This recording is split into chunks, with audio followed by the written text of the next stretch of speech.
갈라디아서 4장 12절에서 20절까지 말씀입니다. 형제들아, 내가 너희와 같이 되었은즉 너희도 나와 같이 되기를 구하노라. 너희가 내게 해롭게 하지 아니하였느니라. 내가 처음에 육체의 약함으로 말미암아 너희에게 복음을 전한 것을 너희가 아는 바라. 너희를 시험하는 것이 내 육체에 있으되 이것을 너희가 업신여기지도 아니하며 버리지도 아니하고 오직 나를 하나님의 천사와 같이 또는 그리스도 예수와 같이 영접하였도다. 너희의 복이 지금 어디 있느냐? 내가 너희에게 증언하노니 너희가 할 수만 있었더라면 너희의 눈이라도 빼어 나에게 주었으리라. 그런즉 내가 너희에게 참된 말을 함으로 원수가 되었느냐? 그들이 너희에게 대하여 열심내는 것은 좋은 뜻이 아니요 오직 너희를 이간시켜 너희로 그들에게 대하여 열심을 내게 하려 함이라. 좋은 일에 대하여 열심으로 사모함을 받음은 내가 너희를 대하였을 때뿐 아니라 언제든지 좋으니라. 나의 자녀들아, 너희 속에 그리스도의 형상을 이루기까지 다시 너희를 위하여 해산하는 수고를 하노니 내가 이제라도 너희와 함께 있어 내 언성을 높이려 함은 너희에 대하여 의혹이 있음이라. 오늘 본문의 내용은 우리가 읽지 않았지만 그 앞부분에 보면 8절부터 11절까지 보면 지금 바울이 아주 안타까워하는 그런 모습을 보게 되는데, 지금 이제 갈라디아 교회에 거짓 교사들이 들어왔어요. 그래서 지금 미혹을 당하고 있거든요. 그래서 지금 두려워하는 것은 뭐냐면 바울이 내가 한 수고가 헛될까 두렵다, 이런 말을 지금 하고 있거든요. 우리가 잘 아는 대로 그 바울은 한 곳에서만 복음을 전하지 아니하고 이제 교회가 잘 정착이 되면 또 다른 곳에 가서 복음을 전했던 사실을 우리가 성경을 통해서 보게 됩니다. 특별히 이제 갈라디아 교회의 성도들이 복음을 바울이 전할 때 굉장히 힘들었어요. 그래서 해산하는 수고라고까지 이렇게 표현했거든요. 그때에 성도들이 그 복음을 받아들이고 예수를 이제 믿기 시작하죠. 그래서 그들이 이제 첫사랑을 갖게 됩니다. 우리가 잘 아는 대로 예수를 처음에 믿었을 때 첫사랑이라고 이렇게 표현하게 되는데, 그 첫사랑을 이들이 점점 잊어버리는 거예요. 멀어지는 거예요. 왜 그랬을까요?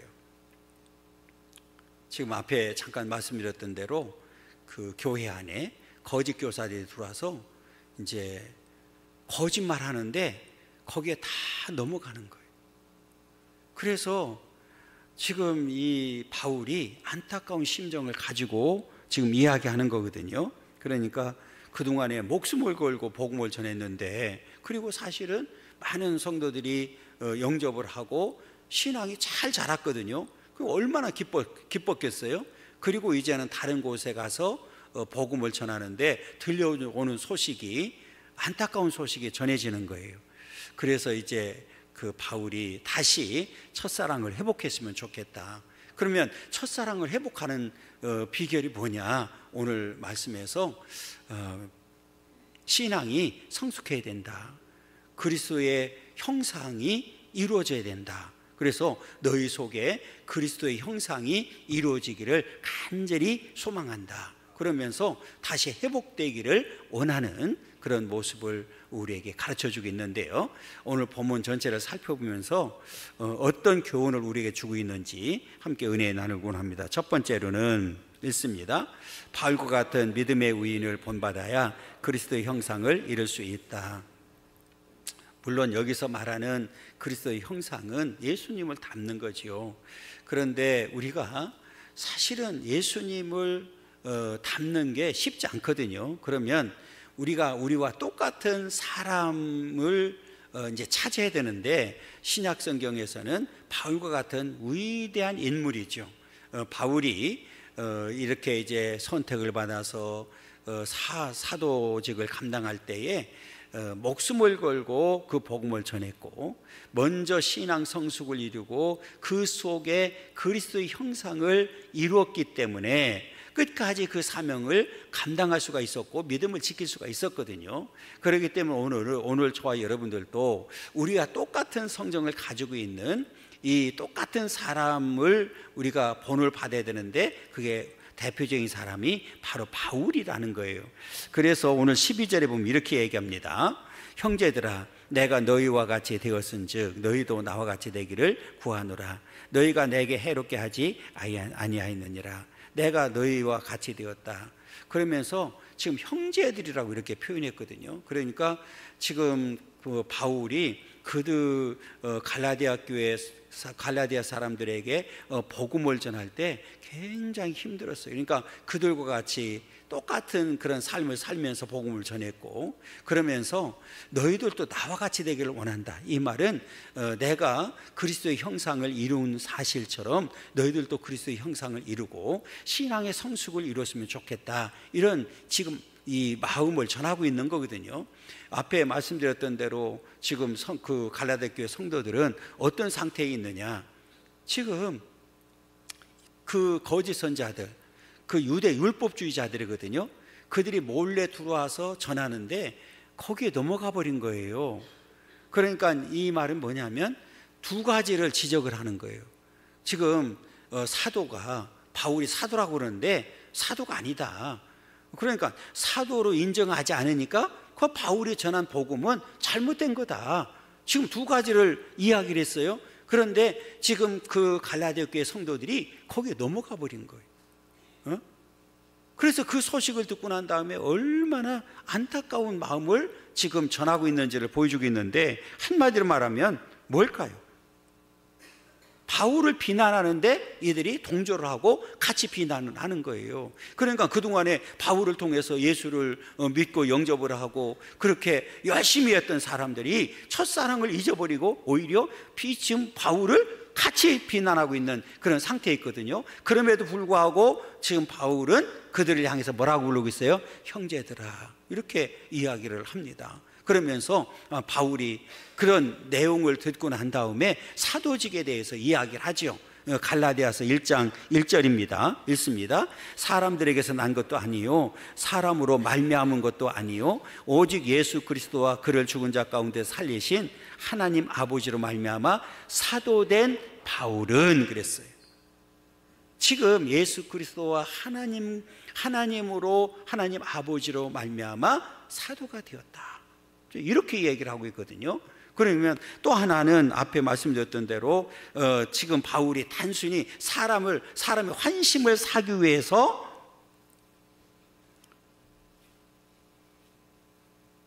지금 애쓰고 있다, 이제 이렇게 주장을 했거든요.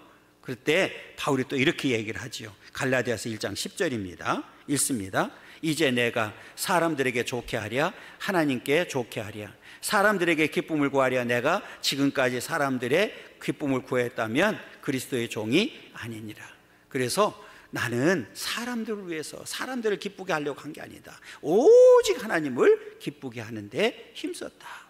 이제 이렇게 얘기를 하면서 지금 그들이 함께 거짓 교사들과 함께 바울을 통해서 구원받았다고 했던 자들까지도 비난하는 상태에서 지금 내가 이런 사람이다 하는 사실을 다시 확인시켜주면서 이 배신을 한 그들을 향하여 여전히 뭐라고 표현하고 있어요? 형제들아, 이렇게 표현합니다. 그러니까 그 바울이 얼마나 위대한 사람인지를 우리에게 보여주고 있거든요. 그러니까 배은망덕한 갈라디아 교회 성도들을 향해서도 여전히 형제라고 부르고 있는 모습을 보여주고 있습니다. 이 사실을 우리는 본받아야 되고 우리 자녀들도 이 사실을, 이 바울과 같은 이 사랑의 마음을 가르쳐야 된다는 거죠. 그래서 우리는 이미 영적인 가족이 되었어요. 우리 함께 하는 교회라고 하는 공동체 안에 있는 저와 여러분들은 모두 예수 안에서 한 형제, 한 가족이 된 줄 믿습니다. 그렇기 때문에 오늘 우리는 하나가 되어서 가야 된다는 사실을 분명하게 가르쳐주고 있는 거예요. 그래서 그들이 배신했다 할지라도 여전히 바울은 그들을 형제라고 부르고 있는 거예요. 그러니까 바울이 얼마나 위대한 사람이었는지를 우리에게 보여주고 있고요. 그 다음에 그 지금 유대 율법주의자들이 들어와서 그 율법을 강조하고 있을 때 이제는 너희는 진리 안에서 자유함을 누리는 자들이 되었다. 그러니까 예수 안에서 자유함을 누리는 자들이 다시 율법주의로 율법을 지킨다고 그들에게 다시 돌아가면 안 된다. 그래서 다시 회복되기를 간절히 원하는 이제 그런 모습을 보여주고 있는데, 우리는 오직 예수 그리스도 안에서만이 참된 자유를 누리게 되는 줄 믿습니다. 왜? 예수 안에만 자유가 있기 때문에 그렇습니다. 우리 예수님께서 이렇게 말씀해, 누가복음 4장 18절 19절에 보면 이렇게 얘기합니다. 주의 성령이 내게 임하셨으니 이는 가난한 자에게 복음을 전하게 하시려고 내게 기름을 부으시고 나를 보내사 포로된 자에게 자유를, 눈먼 자에게 다시 보게 함을 전파하며 눌린 자를 자유롭게 하고 주의 은혜의 해를 전파하게 하려 하심이라 하였더라 그랬어요. 이 자유는 오직 예수 안에만 있는 줄 믿습니다. 우리 예수님께서 이 땅에 오신 목적도 이 참된 자유를 주기 위해서 오셨다는 사실을 우리에게 보여주고 있는 거예요. 그래서 바울이 가서 복음을 전하고 예수를 전함으로 인해서 그들이 예수를 믿고 예수 안에서 자유를 누리게 되었는데, 이 거짓 교사들이, 유대 율법주의자들이 들어와서 그게 아니다, 그것이 지금 바울이 전한 게 거짓말이고 우리가 전하는 게 진짜다, 이래서 지금 혼돈시켜버린 거예요. 그런데 거기에 이 그리스도의 형상을 이루지 못한, 신앙의 성숙을 이루지 못한 자들이 거기에 넘어가서 오늘 바울을 비난하는 모습을 보여주고 있거든요. 그때 그럼에도 불구하고 바울은 여전히 그들을 향해서 형제들아 이러면서 함께 다시 첫사랑을 회복하기를 간절히 원하는 모습을 보여주고 있습니다.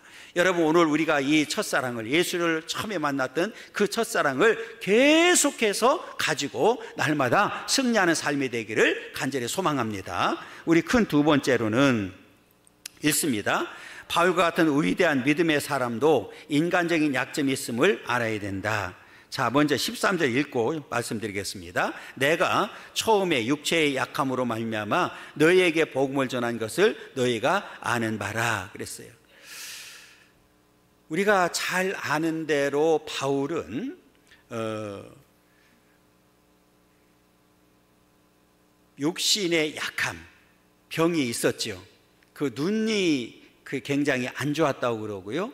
그 다음에 약간 꼽추였다고 이렇게 나와 있고, 자료를 보면 그 다음에 가끔 간질처럼 이렇게 이제 있었다고 그래요. 그래서 우리가 잘 아는 대로 하나님 앞에 바울이 기도하죠. 그 병 고쳐 달라고. 그런데 하나님께서 고쳐주지 않아요. 그래서 평생을 그 가시를 가지고 살죠. 그래서 이제 제가 언젠가 그 가시감사라고 하는 제목을 가지고 설교를 한 적도 있습니다. 오늘 본문에서는 그 원래 가지고 있던 질병 플러스 많은 성경학자들이 요 대목에서 내가 처음에 육체의 약함으로 말미암아, 요 말은 아마 풍토병에 걸리지 않았을까. 그러니까 지금 다른 지역에 가서 복음을 전하다 보니까 그 지역에 있었던 그 병, 풍토병을 걸려가지고 굉장히 힘든 가운데서도 복음을 전했다는 거예요. 그러니까 그 사실을 지금 이 갈라디아 교회 성도들은 알고 있다는 거예요. 사람이 그렇게 육신적으로 약하고 또 풍토병에 걸리고 하면 참 힘들잖아요. 그럼 우리나라의 초창기에 선교사들이 들어와서 이 풍토병에 걸려가지고 그냥 복음 전하지 못하고 그 순교하는 일이 많이 있었거든요. 그런 사실을 지금 이야기하고 있는 거예요. 이 말은 무슨 말이냐면, 이 바울에게도, 이렇게 복음을 전했던 바울에도 약함이 있었다는 거예요. 그런데 하나님께서는 그 약함을 오히려 강하게 만들어 주셨고, 그 약함을 통해서 하나님의 구원의 계획에 아주 역사하도록 만들었다는 거예요. 그래서 바울도 이렇게 고백을 해요. 하나님께서 어떻게 나 같은 약한 사람을 하나님께서 쓰셨는지를 이제 그런 고백을 하는데, 고린도 후서 12장 10절입니다. 읽습니다. 그러므로 내가 그리스도를 위하여 약한 것들과 능력과 궁핍과 박해와 곤고를 기뻐하노니 이는 내가 약한 그때에 강함이라. 누가 그렇게 강하게 만들어 주셨어요? 하나님이 오히려 강하게 만들어 주셨다. 지금 이걸 고백하고 있습니다. 여러분, 오늘 이렇게 하나님께서는 약한 자를 들어서 강하게 만들고 하나님의 그 귀한 일꾼으로 쓰시는 줄 믿습니다. 그렇기 때문에 오늘 우리의 약함을 오히려 하나님 앞에 그대로 고백하면 그 약함 그대로 하나님께서는 쓰신다는 사실을 우리에게 분명하게 가르쳐주고 있습니다. 그러면서 14절에 이렇게 얘기를 합니다. 너희를 시험하는 것이 내 육체에 있으되 이것을 너희가 없이 여기지도 아니하며 버리지도 아니하고 오직 나를 하나님의 천사와 같이 또는 그리스도 예수와 같이 영접하였도다. 이 말은 무슨 말이냐면 내 육체적인 약함 때문에 너희들이 시험에 들 수도 있었다, 이제 그 말이거든요. 그렇잖아요. 아니 복음을 전하는 사람이 맨날 비실대고 저를 보고 하는 소리 같은데 맨날 비실대고 자기 병을 못 고치면서 뭐 병 고친다고 그러고 한다고 하면 인정하겠어요? 그렇잖아요. 그럴 수 있잖아요. 오히려 시험거리잖아요. 그런데 놀라운 사실은 그들이 시험 들지 않았다는 거예요. 시험 들지 아니하고 오히려 바울의 그 육신의 약함 때문에 시험 들지 아니하고 오히려 자 보세요. 없인 여기지도 아니하고 버리지도 아니하고 오직 나를 하나님의 천사와 같이 그리스도 예수와 같이 영접했다는 거예요. 야, 이게 갈라디아 교회 성도들의 이 아름다운 모습을 우리에게 보여주고 있거든요. 얼마나 아름답습니까? 그렇잖아요. 여러분 얼마든지 없인 여기고 버릴 수도 있잖아요. 시험 들 수도 있잖아요. 그런데 전혀 시험 들지 아니하고 오히려 하나님의 천사와 같이 그 예수 그리스도와 같이 영접해 줬다는 거예요. 그러니까 오늘 이들이 그 바울의 연약함 때문에 오히려 시험 들지 아니하고 오히려 감싸준 거잖아요. 그리고 그 복음을 전하는데 힘이 되어주었던 역사를 보여주고 있거든요. 그러니까 이 말을 잘 보면 오늘날도 마찬가지잖아요. 하나님의 교회가 성장하려고 하면 우리는 완벽한 사람이 아무도 없어요. 다 약점을 가지고 있어요. 다 약해요. 그러니까 오늘 서로가 서로를 위해서 뭐 해줘야 된다는 거예요? 사랑으로 덮어주고 우리 기도해주는 사람이 돼야 된다. 이걸 지금 강조하고 있는 거예요. 그러니까 지금 이 얘기는 그 갈라디아 교회 사람들이 그 바울을 그렇게 영접하고 대우했던 사실처럼 바울도 그들을 그렇게 사랑했다는 거예요. 그래서 형제들이라고 계속해서 지금 부르고 있고 나중에 보면 나의 자녀들아 이렇게까지 얘기를 하고 있거든요. 그러니까 그들의 관계가 얼마나 이 사랑의 관계였는지를 우리에게 분명하게 가르쳐주고 있습니다. 여러분 이렇게 지금 바울이 가지고 있는 육신의 그 약함보다는 바울이 전한 복음의 가치를 더 중요하게 여겼기 때문에 가능했던 거예요. 그래서 예수를 전했는데 예수를 만나고 보니까 그 예수 때문에 오는 그 구원의 기쁨과 감격이 행복이 얼마나 큰지를 알았거든요. 그러니까 지금 육신의 질병이 문제가 아니라 지금 전해주는 바울의 가지고 있는 질병이 문제가 아니라 우리들에게 전해주는 예수가 더 중요하다는 사실을 그 가치를 더 중요하게 깨달은 거예요.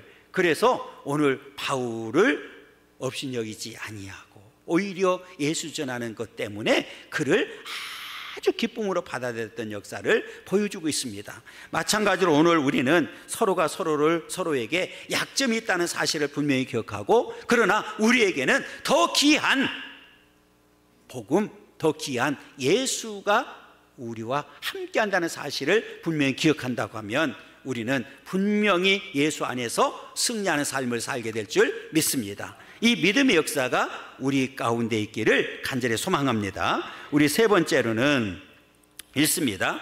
성도는 하나님께로부터 이미 받은 복을 잘 지켜야 된다. 우리가 그랬잖아요. 받은 복을 세어보아라. 받은 복이 몇 개 있어요? 빵 개? 빵이나 먹어. 많이 있잖아요. 우리도 그렇잖아요. 영적인 복도 있고 우리가 물질적인 복도 있고 뭐 우리 지금 이 자리에 앉아있는 이 자체는 건강의 복도 있고 지금도 우리가 끊임없이 하나님 앞에 뭐 하고 있어요? 구하고 있잖아요. 그런데 이미 받은 복을 우리는 뭐 해야 된다고요? 지켜야 됩니다. 지켜야 돼. 지킨다는 얘기는 누려야 된다는 거예요. 자, 오늘 본문의 15절에 보면 이렇게 얘기합니다. 너희의 복이 지금 어디 있느냐? 내가 너희에게 증언하노니 너희가 할 수만 있었더라면 너희의 눈이라도 빼어 나에게 주었으리라. 이 말은요, 묻는 거예요. 너희의 복이 지금 어디 있느냐?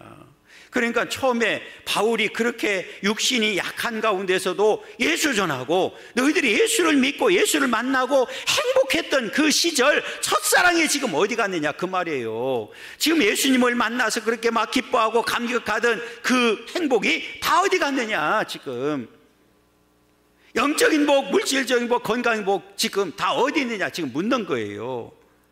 그때는 그 예수님을 만나서 막 기뻐하고 감격할 때는 뭐라고 얘기합니까? 너희의 눈이라도 빼어 나에게 주었으리다. 극단적인 희생까지도 할 수 있는 그런 믿음의 소유자들이었다는 거죠.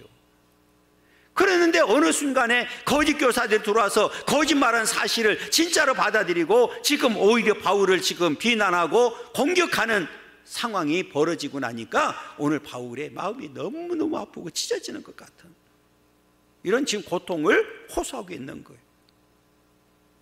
마찬가지로 오늘날도 저와 여러분들이 여러분 이 첫사랑을 잊어버리게 되면 우리가 예수 안에 있지 아니하면 우리도 똑같이 이런 상황에 직면하게 된다는 사실을 우리는 분명히 기억해야 됩니다. 여러분, 눈은 이 고대 사회에서 눈은 가장 우리 신체 중에서 중요한 부분으로 여겨지잖아요. 그래서 하나님께서도 이스라엘 백성들을 향해서 이 눈을 자꾸 말씀하고 있는데, 자, 신명기 32장 10절입니다. 여호와께서 그를 황무지에서 짐승이 부르짖는 광야에서 만나시고 호유하시며 보호하시며 자기의 눈동자같이, 이스라엘 백성들 이렇게 해주셔요. 눈동자같이 지켜주셨다. 그 다음에 시편 17편 8절에 보면 나를 눈동자같이 지키시고 주의 그 날개 그늘 아래에 감추사, 나를 눈동자같이 뭐 했다고요? 지켜주셨다, 이렇게 얘기를 합니다. 그러니까 너희가 눈을 빼서라도 나에게 주었을 거다, 이 말은 뭐냐면 그들이 얼마나 사랑하고 극단적인 희생과 사랑을 했는지를 보여주고 있거든요. 그런데 지금은 어떻게 됐습니까? 변해버렸어요. 변한 정도가 아니라 배신자가 되어버린 거예요. 오히려 지금은 바울을, 그 복음을 전했던, 예수를 만나게 만들었던 그 바울을 비난하는데 지금 동참하고 있는 상황이 벌어진 겁니다. 그래서 묻는 거예요. 너희의 복이 지금 어디에 있느냐? 여러분 우리는 이 말씀을 통해서 분명히 기억해야 됩니다. 저와 여러분들도 이미 많은 복을 받았습니다. 영적인 복도 있고 물질적인 복도 있고 건강의 복도 주셨어요. 그러면 우리는 그 복을 어떻게 해야 된다고요? 지켜야 됩니다. 지키면서 누려야 된단 말이에요. 여러분, 이미 받은 복을 지키지 못하는데 또 하나님이 주시겠어요? 가끔은 자기 스스로 하나님께 주신 복을 차버리는 성도들을 보게 됩니다. 마음이 아프죠. 누가 차게 만든 게 아니라 스스로 차버리는 거예요. 마음이 아프죠. 여러분, 어떤 경우라도 이미 받은 복을 스스로 차버리는 어리석은 자 되지 않기를 간절히 소망합니다. 여러분, 우리는 이미 하나님 앞에 이렇게 복을 받아서 누리고 있습니다. 그래서 바울도 지금 이야기한 갈라디아 교회 성도들에게 너희의 복이 지금 어디 있느냐? 다시 돌아와라. 지금 이걸 가르쳐 주고 있는 거예요. 그랬더니 놀라운 사실은, 그때도 마찬가지지만 지금도 마찬가지죠. 바른 말 하면, 지적을 하면 뭐 해야 됩니까? 진짜라고 하면 내가 뭔가 잘못했구나 깨닫고 돌아오는 게 맞죠. 그런데 여러분, 여기 가만히 보세요. 성경을 보세요. 16절 보세요. 그런즉 내가 너희에게 참된 말을 함으로 원수가 되어버렸어요.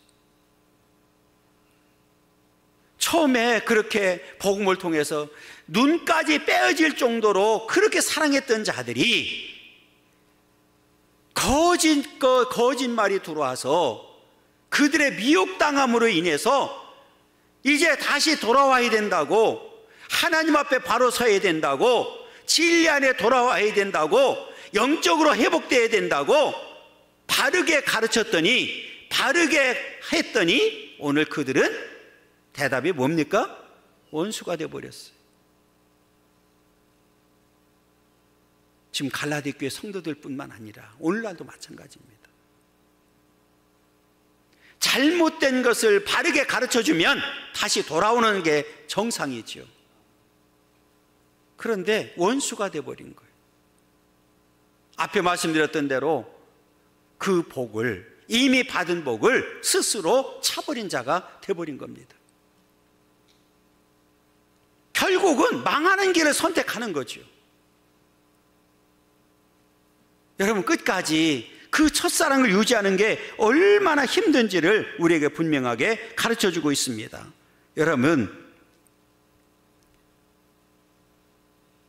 우리는 어떤 경우라도 어리석은 원수가 되는 자들이 되어서는 안 될 줄 믿습니다.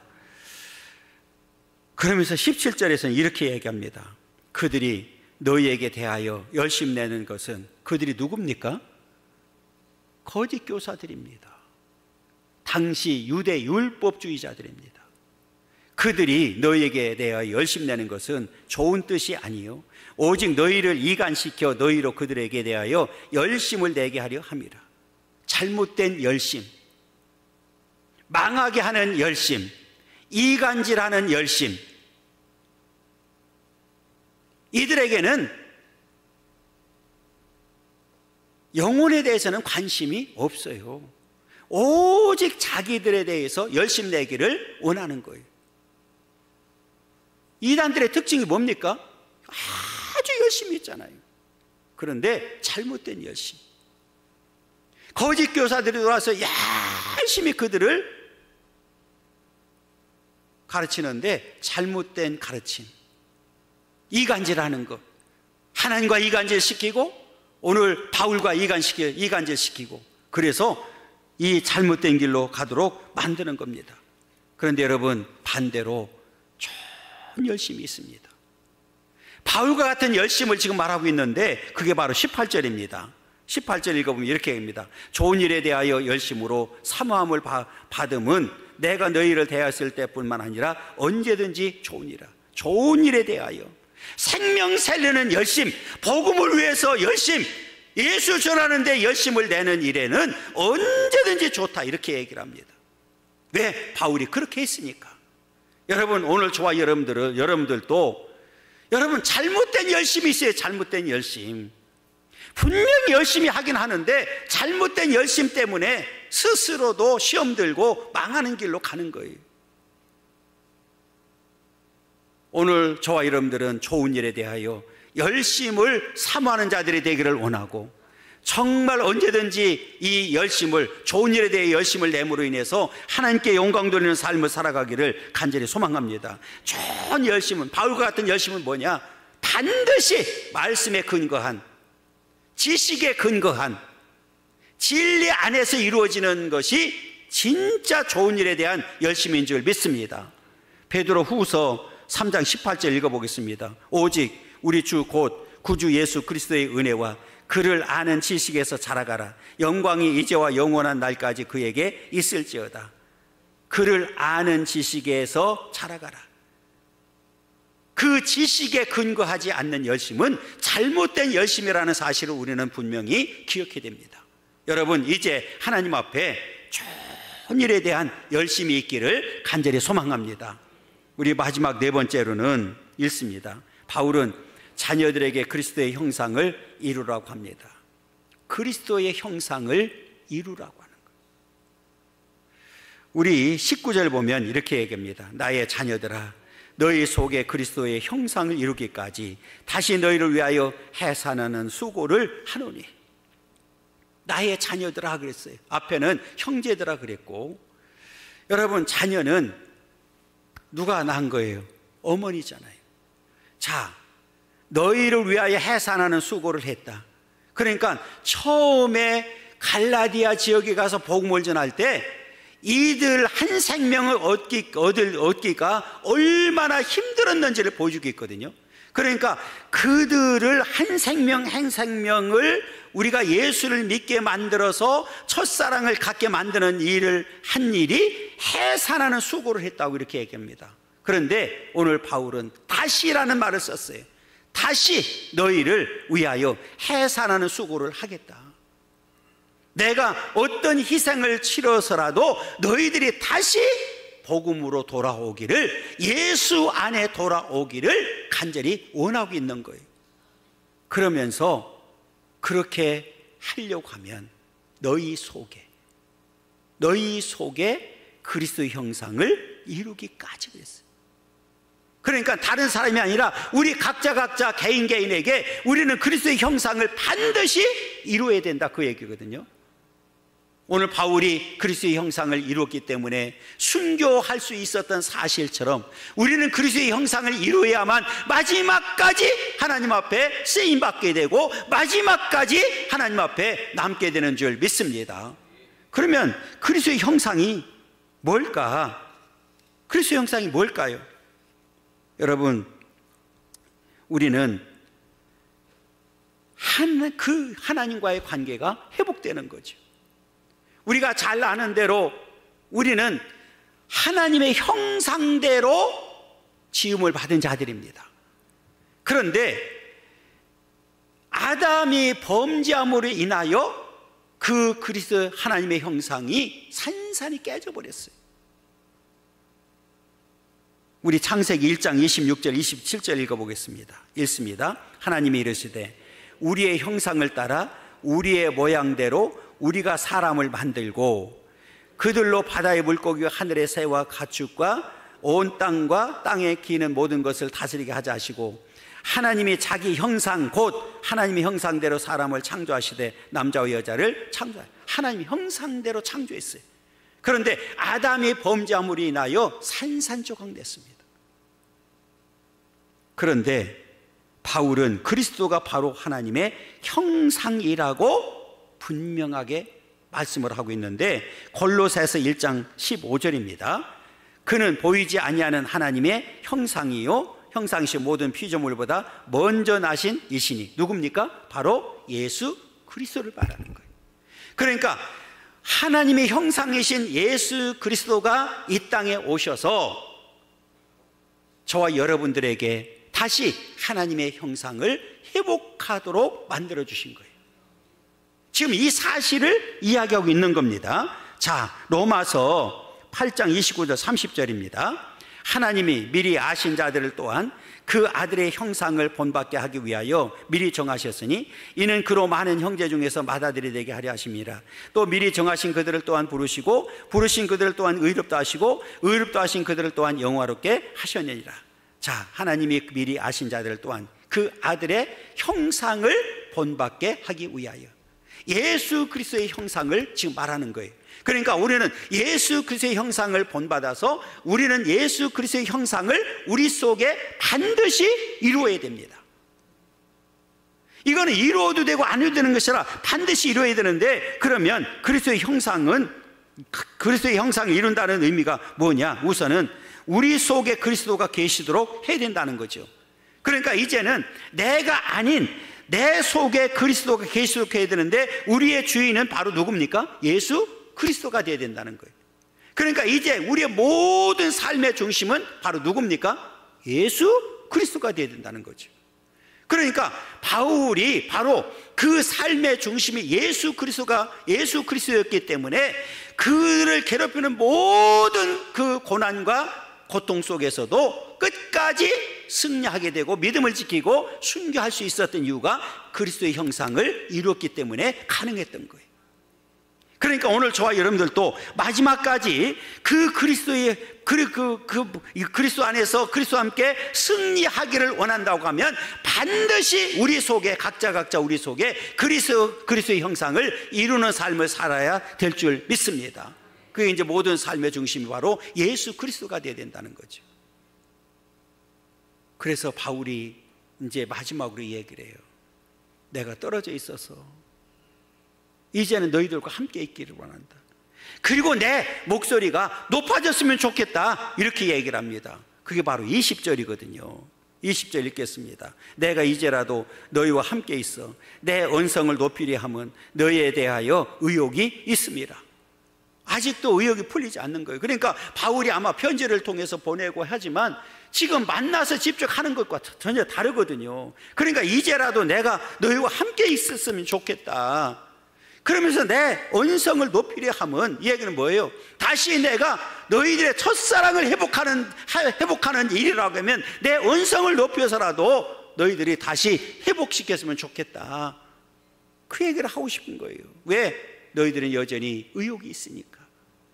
거짓 교사들에 넘어가서 지금 그들과 동조를 하고 그들과 함께하고 그 율법주의에 다시 빠져서 진리 안에서 벗어나게 되고 나를 비난하고 비방하는 모습을 보니까 너무너무 안타깝다. 그래서 이제라도 내가 너희와 함께 있어서 내가 다시 처음에 해산하는 수고를 했던 사실처럼 다시 내가 해산하는 수고를 통해서 너희들을 다시 낳고 싶다, 그 말이거든요. 다시 세우고 싶다, 그 말을 하고 있는 거예요.